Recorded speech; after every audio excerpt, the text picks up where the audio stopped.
Ever seen a hero humiliated, until the truth walked through the door? The courtroom was packed that morning, buzzing with murmurs, flashing cameras, and quiet judgments. But no one looked at the man sitting quietly in the corner, holding a worn folder and clutching a few medals that had clearly seen better days. His name was Daniel Cole, a single father, an ex-soldier, and today, just a man fighting for custody of his little boy. His uniform no longer fit. His hands were rough, his eyes tired, and his body carried scars that most people would never understand. Across the room sat his ex-wife, surrounded by lawyers, perfectly composed, while Daniel stood alone. When the judge entered, everyone rose. Judge Morrison, a sharp-faced man with an air of arrogance, adjusted his glasses and gave a quick glance toward Daniel. He barely hid his smirk. "So, Mr. Cole," the judge began, flipping through the documents lazily. "You're representing yourself." "Yes, Your Honor," Daniel said softly. "And these medals you brought. You're claiming these are proof of your service." The judge leaned back, his tone laced with mockery. "Tell me, Mr. Cole, do you often buy things like this online?" A low chuckle echoed in the courtroom. Daniel froze. His throat tightened. "No, sir," he said quietly. "They were awarded after deployments in Iraq and Afghanistan." The judge waved his hand. "Please. Every other week, someone walks in here claiming to be a war hero. You expect me to believe that a man who can't even afford a lawyer fought for this country?" The laughter from a few spectators cut deep. Daniel looked down. His palms were trembling. He had faced explosions, bullets, and nights of terror, but nothing ever hurt quite like being called a liar in front of strangers. He turned slightly to glance at the small boy sitting in the second row, his son, Ethan, clutching his backpack with tearful eyes. That look, that tiny, scared look kept Daniel from breaking down completely. "Your Honor," Daniel whispered, "I'm not asking for sympathy. I just want my son." The judge sighed dramatically. "Mr. Cole, you'll get your chance. But let me tell you something, this court runs on facts, not fairy tales." And then, something strange happened. The courtroom doors opened, and a voice thundered from the back. "Then let's make sure the facts are straight, Judge." Every head turned. In walked a tall man, dressed in full military uniform. His chest gleamed with ribbons, his presence commanding silence. The bailiff's eyes widened as he snapped to attention. It was General Robert Hastings, one of the most decorated men in the U.S.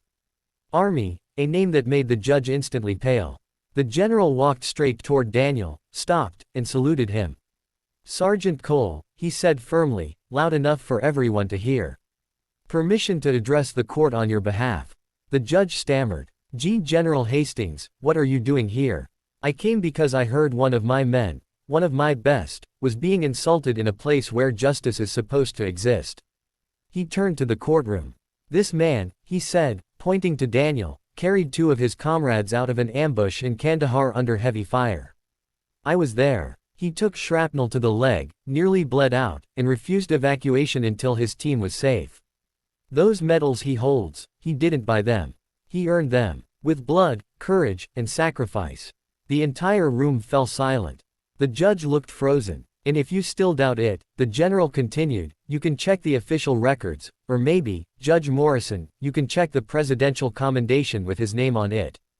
Daniel's son's eyes lit up, tears streaming down his cheeks. "That's my dad," he whispered proudly. The general put a hand on Daniel's shoulder. "You did good, Sergeant. You've already proven everything that matters." The judge swallowed hard, face flushed. "Mr. Cole, I apologize. I had no idea." "You're right," the general interrupted sharply. "You didn't. Because heroes like him don't walk in demanding respect. They earn it quietly, and live humbly. Maybe next time, remember that before you mock the people who gave you the right to sit in that chair."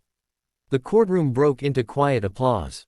The judge cleared his throat awkwardly and quickly ruled in Daniel's favor, full custody granted. Daniel turned to his son, lifting him in his arms as tears rolled down his cheeks. "We did it, buddy," he whispered.